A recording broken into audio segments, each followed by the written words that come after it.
네, 송곳으로 찌르는 듯한 고통, 겪어본 사람만 안다는 그 고통. 네, 이 고통 바로 대상포진인데요. 면역력이 떨어지는 겨울철 대상포진에 대한 경각심이 커지고 있습니다. 뉴스캐스터 연결해서 대상포진이 어떤 질환인지 또 어떻게 대처해야 하는지 알아보겠습니다. 강수지 캐스터. 네, 출근길 인터뷰 오늘은 조정구 국민건강보험 일산병원 마취통증의학과 교수와 대상포진에 관한 이야기 나눠보도록 하겠습니다. 안녕하십니까? 네, 안녕하세요. 네, 먼저 이 대상포진 어떤 질환인지부터 소개해 주실까요? 네, 우리가 수두를 앓게 되면 이 수두 바이러스가 없어지지 않고 신경 속으로 오랫동안 숨어 삽니다. 그러다 면역력이 떨어지면 이 바이러스가 활동을 시작합니다. 먼저 자기가 숨어있던 그 신경에 손상을 가하고 그 신경을 경로 삼아서 피부에 도착을 하게 됩니다. 피부에 도착한 이 바이러스는 발진 수포를 일으키게 됩니다. 그 모양이 띠처럼 생겼다고 해서 우리가 대상포진이라고 합니다. 머리서부터 발끝까지 어디든지 다 생길 수가 있고 이 신경 손상에 의한 통증을 특징으로 하는 질환입니다. 국내에서 연간 70만 명이 이 병으로 진단을 받고 3명 중에 1명은 평생 한 번은 겪게 되는 흔하지만 괴롭고 무서운 질병입니다. 네, 생각보다 흔하고 또 괴롭고 무서운 질환인데요. 네. 이 대상포진 발병 원인이 어떻게 되는지도 궁금합니다. 네, 면역력 저하입니다. 우리가 나이가 들수록 과로를 했거나 스트레스를 많이 받았거나 또 당뇨나 암이라든가 류마티스 같은 면역 질환을 갖고 있거나 항암제나 면역 억제제를 사용했을 때 우리 면역 세포 수와 기능이 줄어들게 됩니다. 그렇게 되면 이 숨어있던 수두 바이러스가 활동을 시작을 하고 그로 인한 신경 손상이 원인이 되는 질환입니다. 네, 아까 머리부터 발끝까지 이 모든 부위에서 증상이 나타날 수 있다라고 하셨는데 어떤 증상들이 나타나게 될까요? 초기에는 이게 미열이나 몸살 같은 증상이 나타나고 그 이완된 부위가 이게 담 들린 것처럼 근육통 같이 나타나게 됩니다. 근데 시간이 지날수록 그 통증이 점점 심해지면서 피부에 발진이나 수포 같은 증상이 나타나게 됩니다.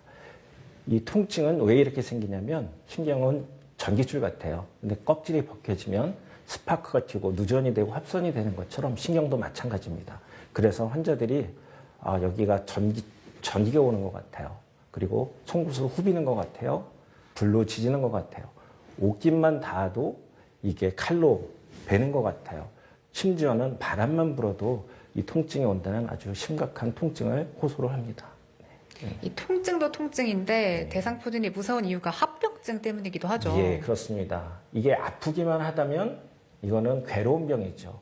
그런데 이 통증이 없어지지 않고 영구적으로 남을 수가 있기 때문에 우리가 이것을 무서운 병이라고 합니다.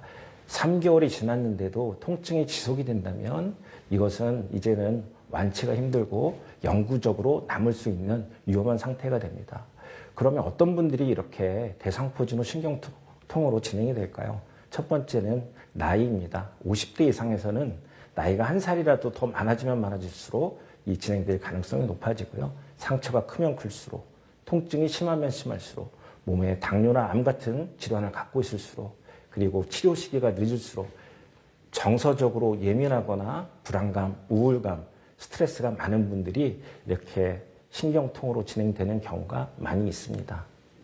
네. 그리고 또 다른 안면신경에 이게 오게 될 경우에는 안면신경 마비가 올 수도 있고 눈과 관련된 이 신경에 올 경우에는 이 홍채염이라든가 결막염 그리고 염증성 질환이 오고요. 잘하면 아주 심각해지면 실명까지 올 수도 있습니다. 네, 이렇게 신경통까지 생길 수 있기 때문에 빠른 치료가 정말 중요할 것 같은데요. 이 첫 번째로는 이 항바이러스제를 피부 증상이 나타난 지 72시간 이내에 사용을 해야 합니다. 두 번째는 2차 감염을 예방을 해야 되고요. 세 번째는 초기부터 적극적으로 통증에 대해서 조절을 해야 합니다. 우리가 그냥 통증을 가벼이 여기고 그냥 방치를 했을 때 마치 나뭇가지에 불이 붙은 것이 줄기로 옮겨 붙으면 꺼지지 않는 것처럼 이 신경도 마찬가지입니다. 신경 가지에 생긴 통증의 불씨가 중추로 옮겨 붙고 이것이 영향을 주게 되면 그 통증 전달 경로에 교란을 일으킵니다. 그래서 만성으로 진행되는 아주 위험한 상황이 되기 때문에 우리가 초기부터 적극적으로 치료를 해야 합니다. 신경병을 치료하는 신경통 약을 사용을 하고 항불안제, 그리고 통증이 심할 경우에는 강한 진통제를 사용을 해야 합니다. 우리가 신경차단술 같은 경우에는 통증 조절에도 효과적이고 손상된 신경 회복에 도움이 되기 때문에 우리 아주 유용한 치료로 사용하고 있습니다.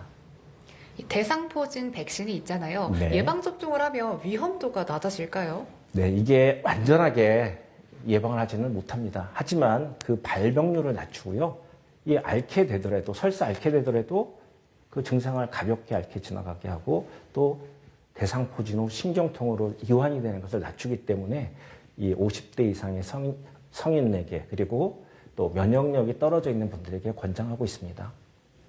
네, 마지막으로 우리 몸을 지킬 예방수칙까지 알려주실까요? 네. 결론을 말씀을 드리자면 체력을 유지해서 면역력을 유지하는 것입니다. 과로하지 않고요. 스트레스 안 받고 깊은 잠을 자고 규칙적인 운동과 생활습관, 건강한 식습관을 통해서 우리의 체력을 유지하는 것입니다. 그리고 만약에 대상포진에 걸렸다면 지체하지 말고 한시라도 빨리 치료를 시작하는 것이 대상포진 후 신경통으로 진행하는 것을 예방하는 아주 핵심 포인트라고 생각이 됩니다. 이상입니다. 네, 오늘 좋은 말씀 고맙습니다. 네. 지금까지 출근길 인터뷰였습니다.